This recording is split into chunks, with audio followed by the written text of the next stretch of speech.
Hey, folks, thanks for checking into the Neutral Zone Hotel. We are an unapologetically left-leaning podcast that examines hockey at its best and worst. My name is Benjamin. I'm a Montreal Canadiens and Ottawa Charge fan here in Ottawa, Ontario, and I'm joined by two of my coworkers today, starting with SJ. Hi, I'm SJ. My pronouns are they, them, and I am a Seattle Torrent, Seattle Kraken, and Everett Silvertips fan hailing from the beautiful city of Seattle, where it is sunny and spring-like today. Amazing. It snowed in Ottawa this morning, and we've also got Trevor with us. Hi, Trevor here. My pronouns are he, him, a fan of the Vancouver Golden Eyes, Vancouver Canucks, and here and there the Kamloops Blazers. Like SJ, it is warm, it is sunny, it is wonderful, and I don't expect it to last too much longer. Yeah. So before we get into the main show today, I wanted to kick off and talk about something really important that I think happened this week that has gone unnoticed across the annals of hockey. So yesterday, the crew of Artemis II broke the manned spaceflight altitude record, surpassing that set by Apollo 13 in 1970. And joining the crew is Jeremy Hansen, a Canadian from London, Ontario. I went back and I checked for any signs of it in the 24 men who have previously visited the moon. And I cannot find any evidence that they were fans of the game of hockey. But Colonel Hansen, being from London, is almost certainly a Leafs fan, which means that not only is the first hockey fan gone to the moon, somewhere up there he's wondering, are they really going to hire Kevin Adams to replace Brad Treliving?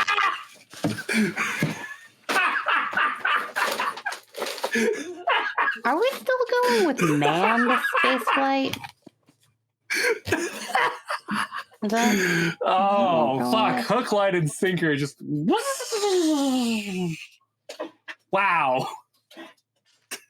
I think it's manned in the same way that, manholes exist, and we're probably not changing too much of that one. Sewer access points, but human crewed spaceflight? Crude. I think crude. I've never heard the term. I think we just... Really? Like, not used in that way? I've heard crude yeah, I've heard it. Well, yeah, we definitely use it down here. The point is, somewhere up there right now, in the back of his mind as he's working on all these crazy things, a hockey fan is wondering what the hell Keith Pelly will do next. And I just think that is very funny. I mean, the other thing, too, is... Do you think he has thoughts about the London Knights getting eliminated in the first round of the OHL playoffs in 5? Traditionally, when bad news has happened to someone at home, NASA does not tell them until they get back to Earth to ensure they can keep their focus on the mission. The other thing to consider, too, is he can stop and be like, the last time someone was out here was like 1970. Leafs still haven't won a cup in that time, huh? No. Yeah, that's true. We returned to the moon in less time than it has taken the Leafs to win a Stanley Cup. We're going to talk about that a little bit later, folks, but we are going to kick off the show by doing ourselves a good old-fashioned PWHL roundup. Not a lot of major news, the P-dubs over the last couple weeks, but enough little things that we wanted to touch on. And we'll start by wishing Carla McLeod well as she takes time away from the Charge to deal with her ongoing cancer treatment. Haley Irwin will step in behind the bench. She'll get her second start as head coach tomorrow night and hopefully gets her first win. Nothing personal, SJ.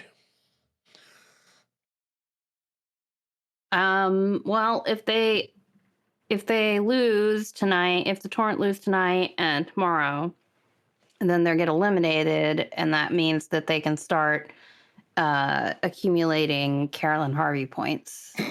So I guess that's good because they're really probably not going to make the playoffs at this point. It would take a miracle, I think, for the Torrent to make it at this point, and maybe not I think necessarily. they have to like win all the rest of their games, and then like everyone else would have to lose all the rest You of their basically games. just need to cheer for Team Meteor in every other game.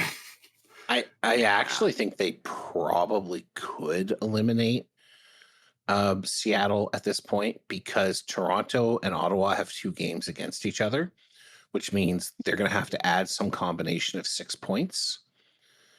And right now, Seattle has 6 games left. That's a maximum delta of 18 points. They need at least 12 to get past Toronto. Maybe when they lose, they can do that. I don't know. Like the math's a little bit complex, but it's they are all but mathematically eliminated. Yeah. It would be convenient if they were like real. I mean, they're realistically eliminated. I guess they're not technically mathematically eliminated yet because if they were, they could start accumulating Carolyn Harvey points, but they can't. It does make me think about the fact that we've kind of we're really in the window of the gold plan where you do want to root for losses. So it like basically you still end up rooting for some losses. It just comes earlier in the season. And then you have to like flip a little switch and then start rooting for wins. It's not as straightforward as you would think from initially seeing the gold plan explained. Yeah, I mean, at least no matter what, you go to a hockey game and at least no matter what the result, you can be like, well, cool, our team won, we enjoy that, or well, we lost. We're just that much closer to the gold plan. There's no bad options, I guess, is the best way to look at it. But yeah, I agree with that. And I firmly think that the gold plan is still a much better option than the way the NHL is handling things. However, I just don't think there's any way to get around the fact that sometimes you are going to want your team to lose. The difference is that I think in this situation, the gap where you want them to actively lose is much shorter. It's been dragged out because of the way the PWHL season has worked and the fact that you've been pretty sure they're not making the playoffs since before the Olympic break. But realistically, it's only been like 4 to 5 games where you're kind of like, oh, they're not going to make it. So, well, and the other thing too to consider is like you had before the Olympic break, it was already looking dire, and then the Olympics happened, and like half of Seattle's roster got hurt. Yeah, so it is a little bit of an aberrant. Yeah, the Olympics really killed us. Yeah, absolutely. Yeah. But probably by the end of this week, Seattle will be accumulating gold plan points, and yeah, they are almost certainly likely to pick up Carolyn Harvey. And we still got to win any games. We are coming home. We are so they do. I haven't actually looked at their home and away splits, but I mean, usually they play better at home than on the road. Knight is back for the rest, hopefully for the rest of the season, so that will help.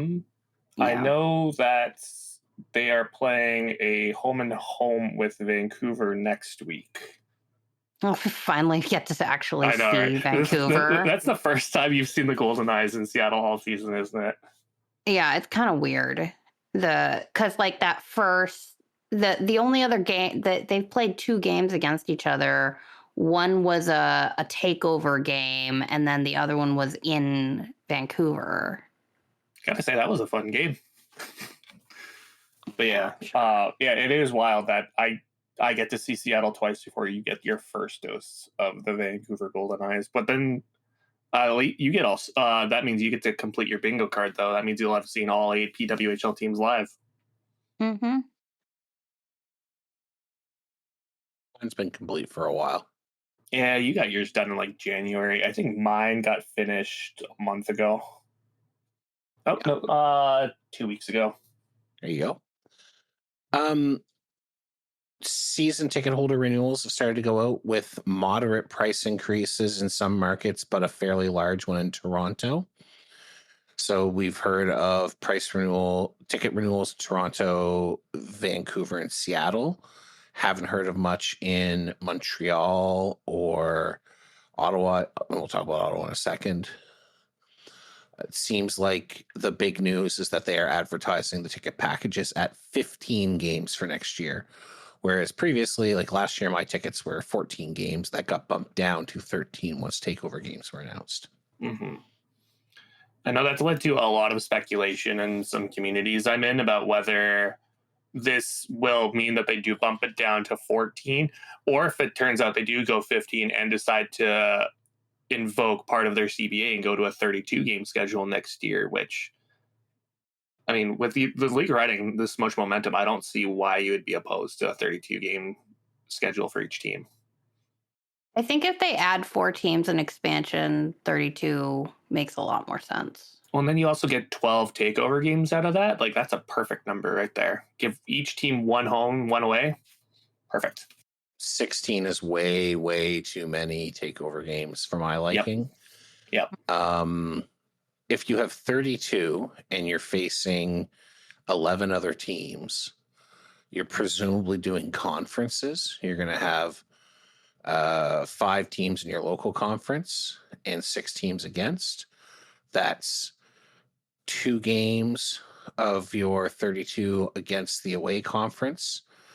Now you have 20 games, and that's 4 games against your home conference. So the schedule works out really well. 12 for conference play at 32 games. So I do think that. Yeah, that would probably then imply like all 3 more so in the West and then 1 somewhere in the East to kind of split that up nicely. Yeah, unless one of the. Yeah, I think that's accurate. Unless you are gonna tell Toronto they're flying west or something. I don't know. just like back in the early '90s in the NHL, right? Yep. But my guess is 3 in the West, 1 in the East, or you could arrange 3 conferences of 4. Especially if you were thinking about adding like Chicago and Detroit, for example. Kind of have them be like a central. Yeah, central. And then you could slap Toronto into that group, or Boston or whatever. There's possibilities there. Mm-hmm. But we'll see what they do. They don't have to do conference play. They could put the teams wherever they want and continue cross league play. But 32 does feel like it's going to happen. Even if they go to 10 teams, I really don't want to see more than 1 home game taken up by takeover games anymore. I want to see my team. Well, yeah. Another argument that I had made about this discussion is last year when your highest average attendance for a team was about just over 8K, takeover games made sense because that drew a lot more fans in the door than you would get your normal stadiums throughout the game. Because like at the absolute minimum, you got 8,800, I believe was the low point for the takeover tour, which is still higher than every single other team's average.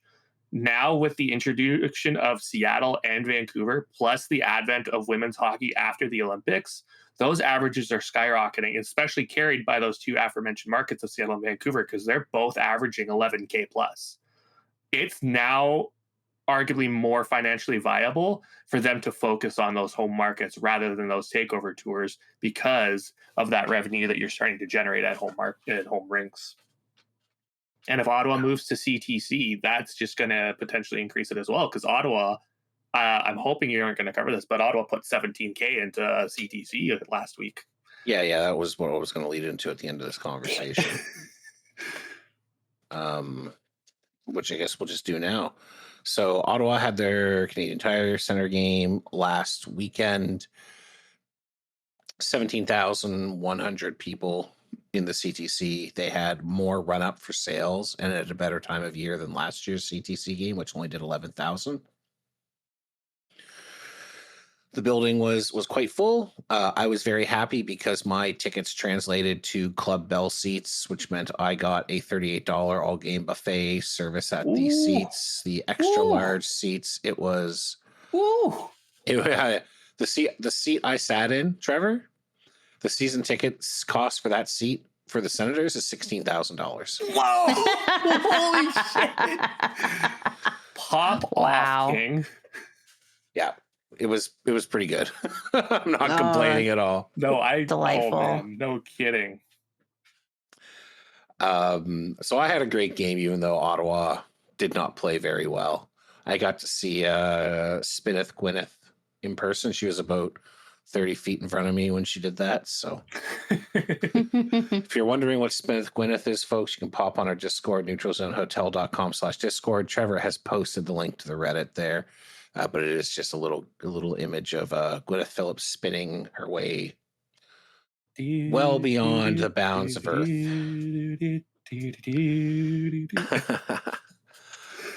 But hot on the heels of that, Ian Kennedy from the Hockey News, who, although may not always be the most liked person in women's hockey media, certainly is connected and has suggested that the Charge will be moving to the CTC for the playoffs if they make it.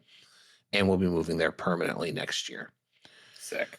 This is both good and bad because I don't really want to go to Canada 15 times next year. I will, but I don't want to. Understandable. We've all been on that drive together. We know what's up. Yeah, it's a long ass drive, but there's no way they can stay at the TD Place Arena, especially given the replacement of TD Place with a much smaller building and with the very likely with the breakdown of relations between Ottawa Sports and Entertainment Group, who runs the TD Place Arena, and the Charge around the council negotiations from earlier this year. The simple fact is, even though the Charge is only putting 6,000 or 7,000 in the building on weeknights, they are selling out 8,500 plus on weekends. They could probably move more tickets if there were more seats. And Canada has the younger part of Ottawa's population. A lot of the young professionals live there. So it's likely to do well. And the rest of us are just going to have to figure it out. Well, eventually, hopefully they actually move to LeBreton Flats with the Sens instead of staying in Canada. Yeah, I think for me, it would be tough to justify keeping my season tickets if they are staying in Canada, like if their intention is to become the full-time tenant at CTC once the downtown rink opens. So, so that's it. Oh, sorry. Go ahead. I was gonna say, like, I get the appeal of wanting to be a primary tenant. I have reaped the benefits of seeing my team be that, but just logistically, you're completely 100% correct. You need to go to LeBreton just for access purposes. There's nothing wrong with the Canadian Tire Center as a building. It's a little older, but it's not that old compared to a lot of buildings in their league. They've put a bunch of money into refreshing the seats. They're still working on it, but the seating's getting better. They've upgraded the infrastructure, the internet infrastructure, so you no longer spend all intermission trying to buy a thing of popcorn. It's not a bad building. And if it wasn't for the fact it was in the middle of nowhere, they wouldn't want to move. If they had built this building in downtown Ottawa 30 years ago, they would just be upgrading it. The building's in the wrong place. That's all. It's not like the best arena in the NHL, but it's far from the worst. So I think that I can understand the appeal, but the proof is in the pudding. Ottawa wants its hockey teams downtown where they damn well belong. So we will have to see what the Charge say, but my guess is they will end up at the CTC for the short term and then commit to moving downtown once they finish building the new arena. My guess is Michael Andlauer wants to buy the Charge anyway, whenever they come up for sale.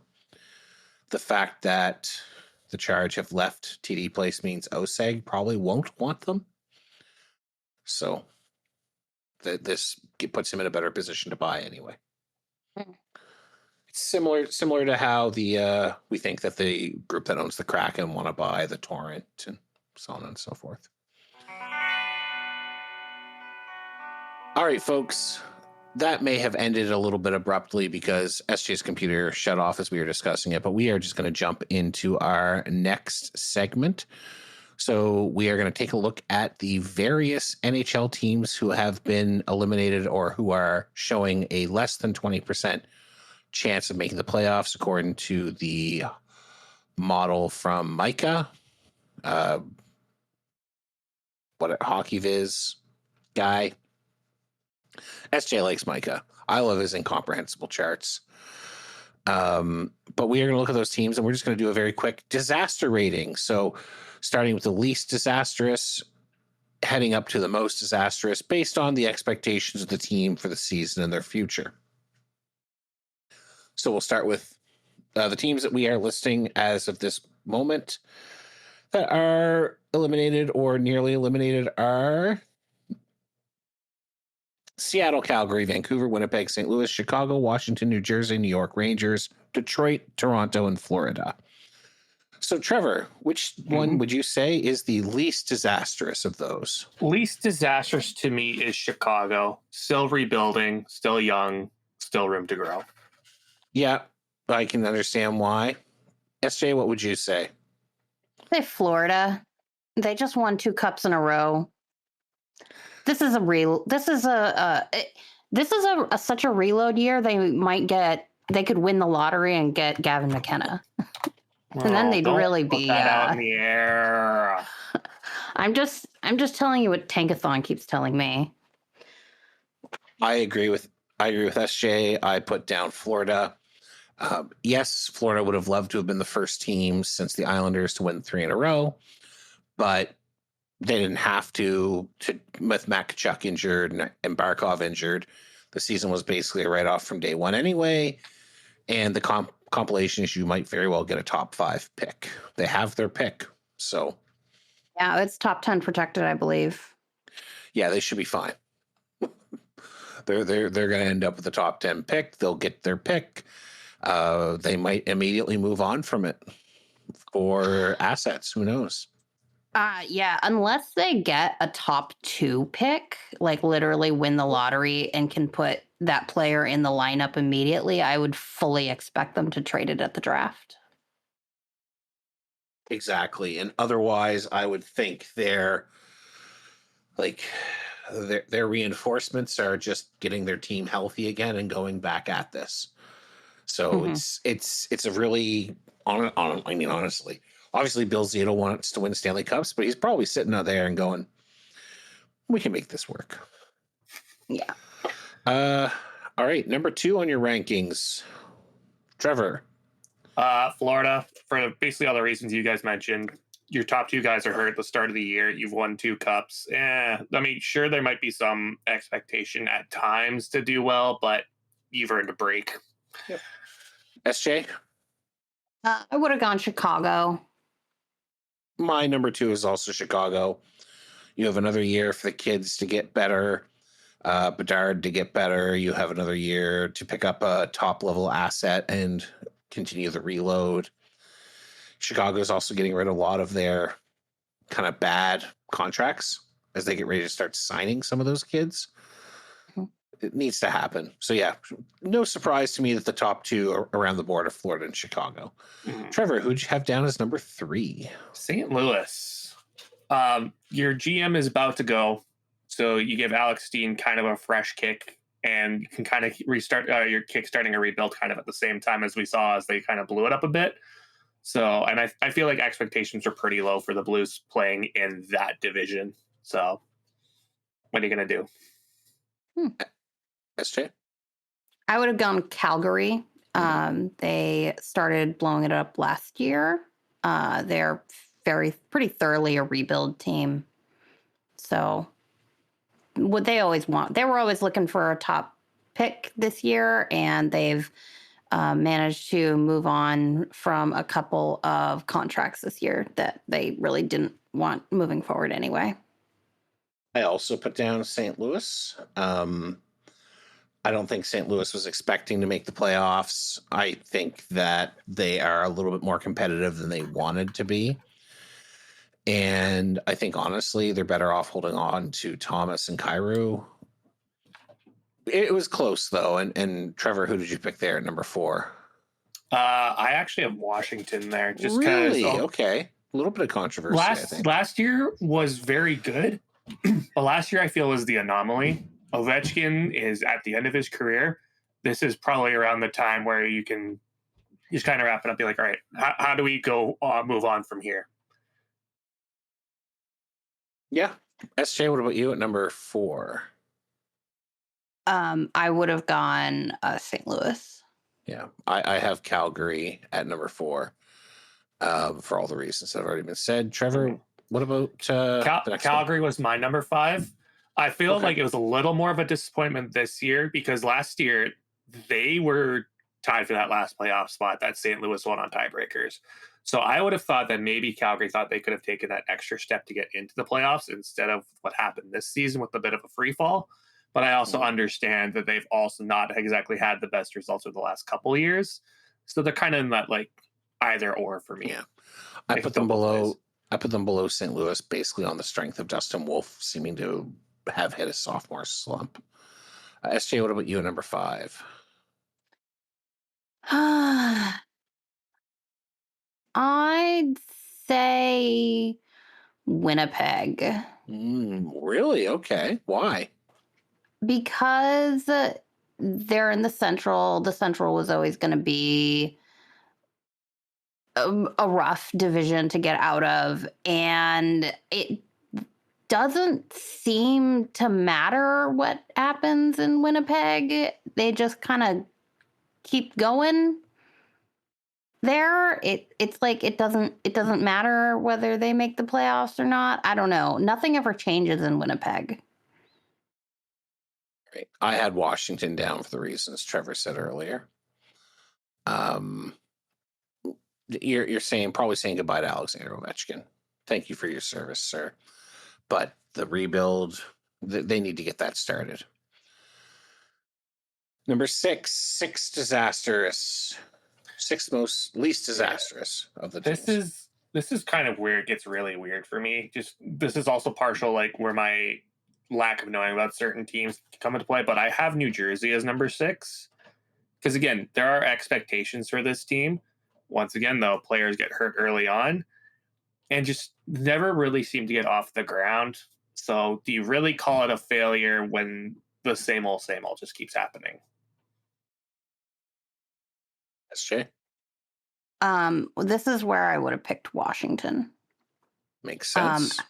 Yeah, and like I think they really would have preferred to make the playoffs in what is quite possibly Alexander Ovechkin's last year in the NHL. Yeah, I think they would have preferred it. Agreed. I have Seattle in this slot.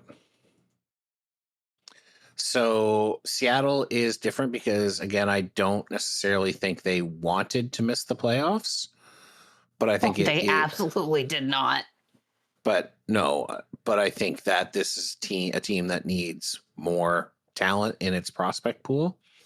They already have a highly ranked talent pool, but it needs to kind of bump up into the top handful for a couple of years. I'm really hoping for Seattle to win one of the lotteries and pick one or two. And not just for USJ. I think it's good for hockey if Seattle gets a game-breaking player. They certainly need one. Yeah, so I think that they might see it as a disaster, but I think for the health of their franchise, I think maybe bottoming out and getting a top 5 pick this year would be good for them in the near term. Staying with the mushy middle, Trevor, who do you have in here? Number 7 is, for me, Seattle, for a lot of the same reasons. You guys need someone who can score a goal. And just if anything, the big disappointment with Seattle this season is that they've been competitive in the playoff race until now. Like, in a perfect world, you would have been out of it like 10 games ago. They collapsed after the Olympic break. And the one reason I put Seattle up higher in the disaster rankings is that they did not sell at the deadline. They bought. They didn't buy a lot, but the asset management has been really poor. What is 2 more years of Jordan Eberle going to do for us? Schwartz, he doesn't have a contract. Alexiak, we've got these guys on the roster right now that we've just walked to free agency. We could have gotten something for if they had sold at the deadline, and they were in a playoff spot at the deadline. And they wasted a pick on Bobby McMahon. I don't even remember what we paid for him, but that's gone.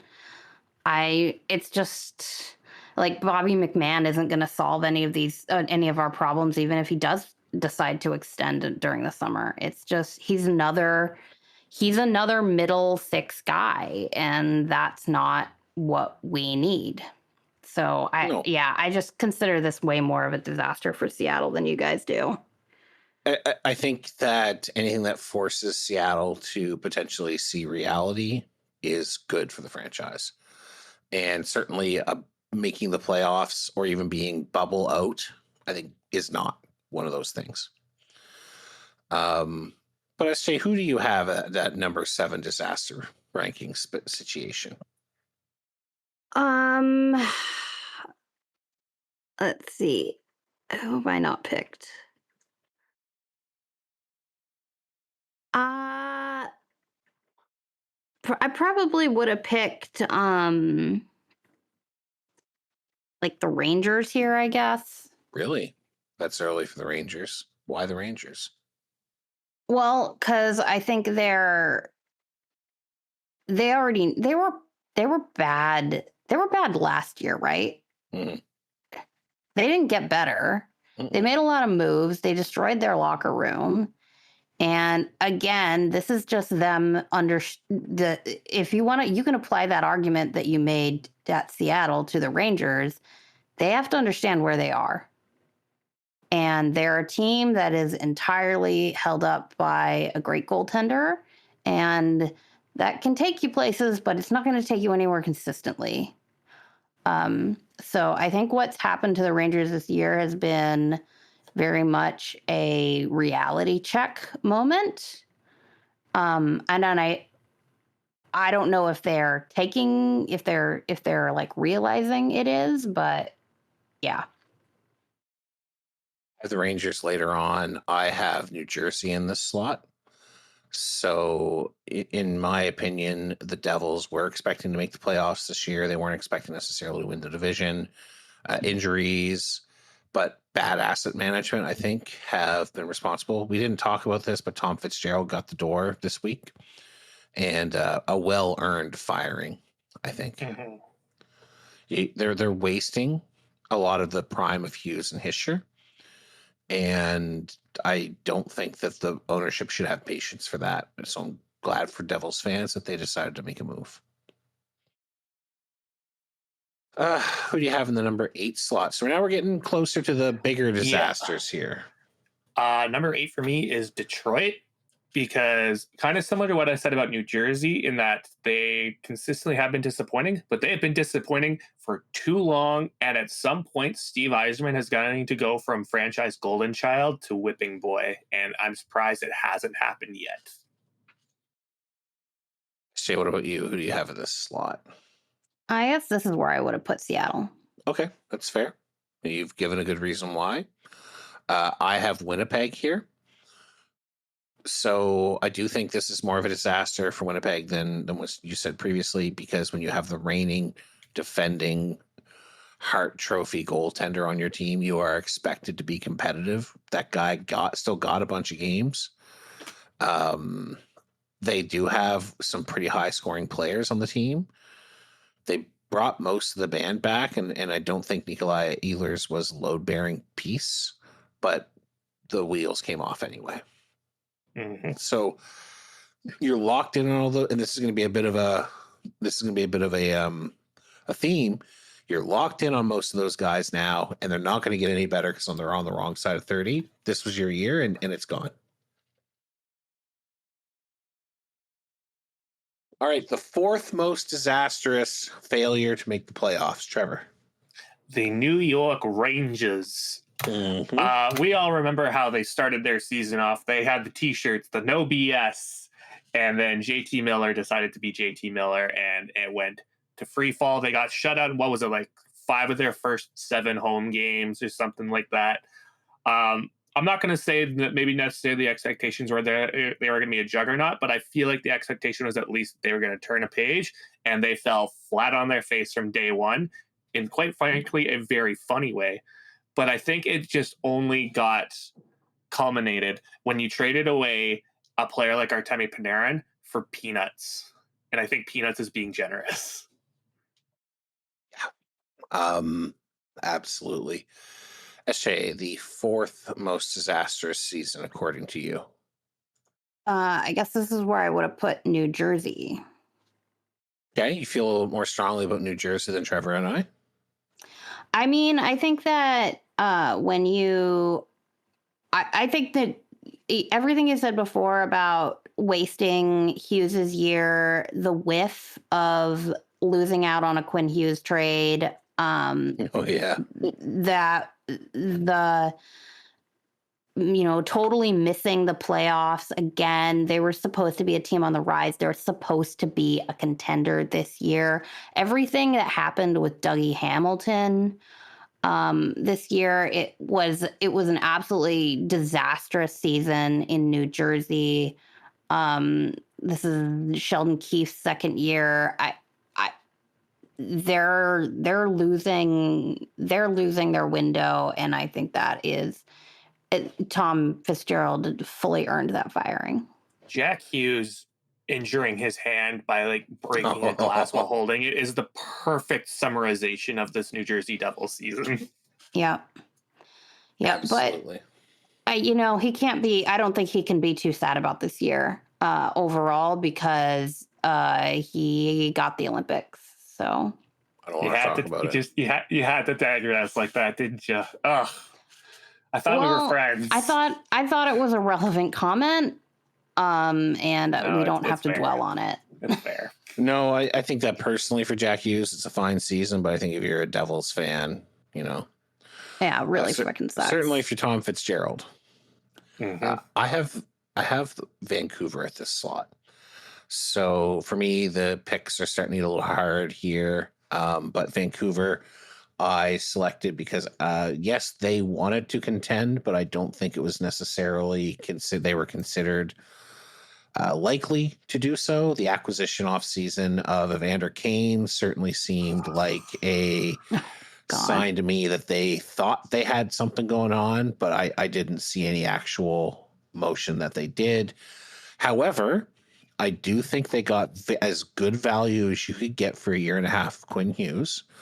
And I do think that walking out of this with possibly their first overall pick will lead to the team being set up for more success. They do have some problem pieces. They are still tied to a boat anchor of an Elias Pettersson contract that he seems incapable of living up to. But the rest of it's not horrible. So it should be pointed out that as soon as the one game they have scratched Evander Kane for, they beat the best team in the league. So that says a lot about Evander Kane, doesn't it? Yeah. I firmly think that teams who acquire Evander Kane should lose. And thank you to the Vancouver Canucks for proving my point. Number 3, most disastrous season. Third most disastrous season. Trevor. Yeah. My sweet boys, the Vancouver Canucks. Yep. This was a season where you had Kevin Lankinen signed to a 5-year extension that kicked in now. You re-signed Thatcher Demko to a 3-year extension during the offseason. You re-signed Brock Besser to a 7-year contract. And Lankinen's given you 9 wins. Demko got hurt immediately, and it has been a disaster. Benjamin, a lot of what you said is correct. And one of their mistakes got rectified by the absolute grace of Columbus when that 6-year Connor Garland extension that they signed him to last year, which hasn't kicked in yet, somehow they got to move on from. Yeah, it kicks in next season. They gave Connor Garland a 6-year extension. What the fuck are they doing? He was good and he had that career year, but as you once mentioned a year ago, there's a reason they call them career years. That's right. I don't mind that. Yeah. I don't mind the Thatcher Demko extension because one of two things is going to happen. Either he's going to be good and play, or he's going to be bad and on LTIR. Like those are his two states of existence. To one last thing with Garland, though, it is very funny how he had a 23-game goal drought when they traded him, and then he immediately scored 3 goals in his first 2 games in Columbus. So wow, I think they call that streaky. Yeah, I mean that's also just the Connor Garland experience. But all things considered, rebuild year, and if you're gonna tank, that's the way to tank. At least they made that part interesting for us. But yeah. The big concern I have for Vancouver going forward is their cap sheet. If they had a cleaner cap sheet, I would have put them higher up in, frankly, like a less disastrous season. But yeah, number 4th most disastrous season, SJ. Number third most disastrous. Thank you, Trevor. Whatever it is, I guess this is where I would have picked Vancouver, and I just want to reiterate how I think was a complete disaster the way they lost Quinn Hughes and were basically forced to trade him. It doesn't matter. Like, I know they got a fairly what is considered a fairly good deal for him. They did not get his value. Yep. They simply did not. He's a player that is impossible to get his value. Yeah. And quite frankly, he put a gun to their head and said, "Get rid of me, or else you'll get nothing." You know what? And that's a disaster. Yeah. To be also fair, though, we over here in Vancouver are kind of glad he's gone now because he burned every single ounce of goodwill he could have had here. There are people calling him potentially the second worst captain in Canucks history now, behind a certain Mark Messier, especially after his comments last week when the Wild were about to play the Canucks. He made a comment saying, "I don't know a whole lot of those guys," and someone did the research and found out that he was on the same team as 16 of the 20 roster players for the Vancouver Canucks. So what does that tell you? There were a lot of those guys that he had been on the team with were not actually playing in that game. No, that was like game roster. Well, yep. I don't think that's what he meant. So having actually heard his comment, you know what? I don't think that. If it's I think that was a very uncharitable way to look at it. Yeah. If it gets all Canucks fans to actually be united over something, we'll take it. I think that Quinn Hughes wants to win a championship. He's a winner. He's a guy who wants to be a winner, and he looked at Vancouver and he said, "This is not happening here." So he told them the truth. "I don't want to stay. You haven't built the winner you promised to build when I signed my extension." And what are they going to do? Right? Like he told them the truth. Yeah. I'm not going to begrudge him. I don't doing that. So I get where Canucks fans are coming from, but you've got to fix your own house first. This is the spot I have the Nye Rangers down. And the reason I say this is a disastrous season for the Rangers is they thought they were contentious. And I agree with you, SJ. They are a team that probably needs a cold wake up. But the jury letter, to me, I forgot about that. That adds to the disaster level. The general fan complete discontent adds to the level, and we think the Vancouver cap sheet is bad. Holy Jesus. The New York Rangers cap sheet is an absolute disaster, with players like Zibanejad, 32 years old and signed until 2030. Lafreniere putting up 30, 40 points, signed until 2032. Gavrikov, the Will Borgen deal is insane. And then you've got Shesterkin, who's going to continue to prop the thing up and could potentially deny them good draft picks. It's a mess. It's an ungodly mess. And they need to be good to take advantage of this core that they're locked into for a long time, and that didn't happen. And then they traded away their best player and got nothing for him. They got less than nothing. Well, that's what happens when you give somebody a full no move clause. That's right. Okay, the second most disastrous season of 2025-26, Trevor. The Winnipeg Jets. You had the best goalie in the league, and not even close to best goal. Like, best goalie is putting it mildly. He's the first Hart Trophy goalie in 20 some odd years. And you were President's Trophy when no. 10 years. I forgot about 10 Carey years. Price. That's on me. You're right. I was thinking defenders.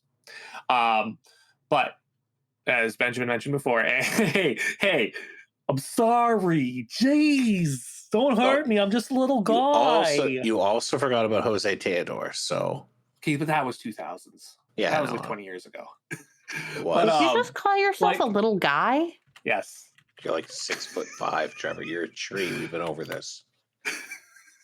But like, the expectations, I think, coming off of that have to be sky high, especially when you have most of the band back together, especially when, they still are arguably in their tail end of prime, but still arguably prime. And then it's not even that they fell flat, it's that they fell on their face as well. Mm-hmm. Like, especially, and not to mention too, I have to imagine that as a Jets fan, when you watch Hellebuck go and do that, a performance in the Olympics, then come back to mediocrity, that's got to sting just a little bit more. Mm-hmm. That's fair. SJ, second most disastrous season. I feel like we've lost count or something. No, I've been keeping track-ish. Are there 2 left? Yes. I have to choose 2 more? Yes. So between Detroit and Toronto? Yes. Yep. Okay. Wait, when did Trevor pick Detroit or Toronto? Trevor picked Detroit way earlier. Yeah, I think it was my fifth, my number 5, the fifth one I picked. Oh, maybe wow. 6, no, 6 or 7, somewhere in there. I have I'm sorry, I have the memory You're of good. a goldfish, apparently. I guess this is where I would pick Detroit. Mm-hmm. Yes. So Detroit, they're almost certainly going to miss the playoffs this year. They still don't know who or what they are. If Steve Yzerman wasn't revered as an idol in Detroit, he would probably have lost his job a couple of years ago. I don't understand. Like, I was listening to the Winged Wheel podcast a couple of days ago just to try to get a sense of the fan feeling in Detroit. And those guys were despairing. Like, they were deeply upset. They were very extremely jealous of the Artemis crew because they weren't on the planet anymore and didn't have to be as close to the Detroit Red Wings or in danger of seeing them play a game. So it's grim in Detroit, and I think it is made worse by the fact that the Sabres made it this year. And I think it is made much worse by the fact that the Sabres made it and the Senators may still make it. The teams that Toronto was competing with to get that playoff spot have surpassed them, those on the rise teams. And next year it's going to be even worse for them in the Atlantic because Florida is going to be back. So, yeah, I don't know what Detroit is going to do. I completely agree with all of that. Detroit, I also had at number 2 on my rankings. Wow, I severely underrated. The simple fact of the matter is that Detroit needed to make the playoffs this year for a whole host of reasons. They have failed to do so. It should precipitate a full house clearing top to bottom. They should trade away anyone under the age of 30. If they can get a bag of pucks for JT Comper, they should take the bag of pucks and give change if possible. That's That's how bad it is. Some of the people on this team that they have acquired, and they bought at the deadline. That's part of the thing that makes this crazy to me. They got David Perron from Ottawa, and they got Justin Falk from the Blues. They bought at the deadline. And those guys haven't done a thing for them. No.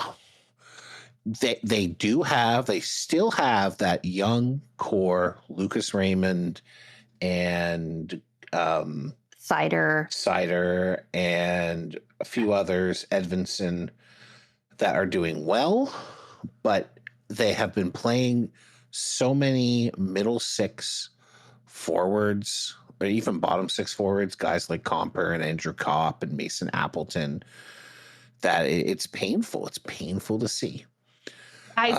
Here's one way to sum it up. When Andrew Kopp got hurt this year, it was a disaster for the team. It precipitated a huge dip. And if that is true of your team, if Andrew Kopp is that important, then you are in bad shape. They've also signed disastrous deals this year. They gave Ben Sherratt, one of the worst players in the league, a 3-year extension at almost $4 million a year. And you can say cap go up as much as you want. That's still a player that's going to be eating and losing minutes. They finally unplugged Moritz Seider from him last year, and Seider exploded and is now one of the top 10 defenders in the league. That's how bad he was. He was making Mo Seider look like a bad defender. Yeah.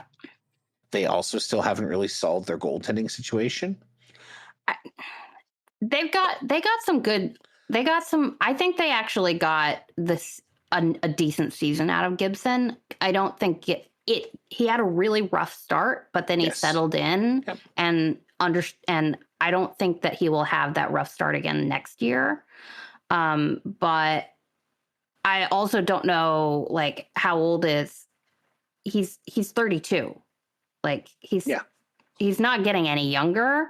He could still be good for another several years, but so I don't think it was the goaltending as the problem. I think they just didn't put the right pieces in front of him.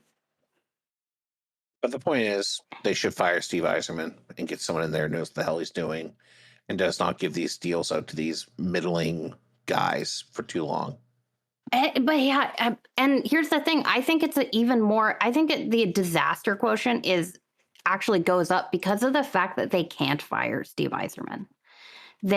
I agree they should get rid of him and bring in somebody else, but Steve Yzerman basically gets to write his own check there. And unless Steve himself decides, actually, I'll just be POHO and I'll bring in a GM to make these decisions, nothing's going to change. And even if that happened, Stevie Y would still have veto power. And he just does not seem to be an effective talent evaluator. So what would he even be able to give good advice, or would he veto trades that he really should be allowing? So I just think Detroit is kind of screwed. I think they're going to fire Yzerman. I think there's enough fan anger to do so. I haven't heard a thing from anybody who knows anything about how the Ilitch family is working right now that indicates that that's going to happen. So I think at this point I would be quite surprised. Well, maybe. All right, and I think we can go to our most disastrous season. Let's say it all at once. 1, 2, 3. The Toronto Maple Leafs. Yeah, that's right. I think that anytime you waste a season of Austin Matthews' career, it is a disaster. It is at least a 3-alarm fire. But the way they've wasted this season, combined with the moves they made last season, have suddenly put this at a 5-alarm, 6-alarm fire. If the ultimate happens and they end up with a 6th overall pick and hand that to the Boston Bruins, it is a epic, timeless disaster of a season. The simple fact is, right now, it can get worse for Toronto. it can get worse, and that should frighten the hell out of them. This was the season where it was finally going to come together. The core four was finally broken up. The problems were moved out of the ring or out of the room. They finally had some cap space to make something happen. Mitch Marner, the problem child, was finally gone. Everyone was free to focus on their games and getting out of the second round. And then they just collapsed 100%. They're on course right now to finish 6th or 7th worst in the league, which means unless they win the lottery, they would be giving a top, like maybe 8th overall pick to the Bruins, and maybe division rival. You'd think they would learn to stop sending first-round picks to the Boston Bruins. If that pick had been top 10 protected, it wouldn't be such a big deal. But it wasn't. It's top 10 But it wasn't protected. because Brad Treliving is incompetent. Well, it's also just the history behind it, right? Like, Toronto giving up first-round picks is how Boston has Tuukka Rask. It's how they got Tyler Seguin as second overall, is because of the Toronto Maple Leafs trading them draft picks. There's a long history of Toronto forgetting to hate Boston at the wrong moment. And it's funny every time. Well, maybe not the Seguin one. That one kind of hurt, but minor details. Still funny. The fact that just that year, how it ended.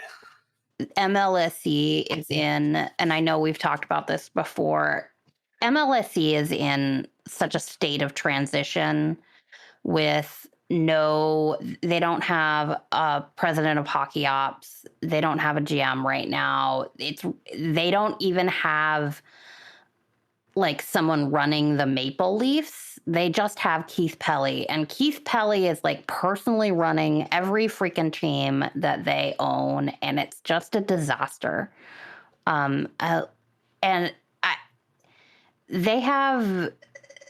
They have so much shit to dig out of in Toronto, and it's pretty grim to think that like the best they can do to start digging out is hiring an agent to run their search who is personally representing several of the biggest names in their search.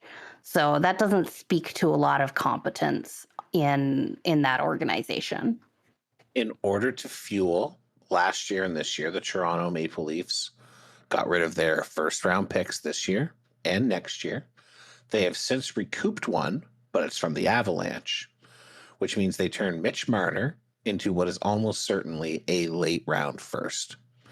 And while that's a good asset management with Nick Roy, that is terrible asset management for Mitch Marner when they should have just moved on from him when Kyle Dubas was ready to do so.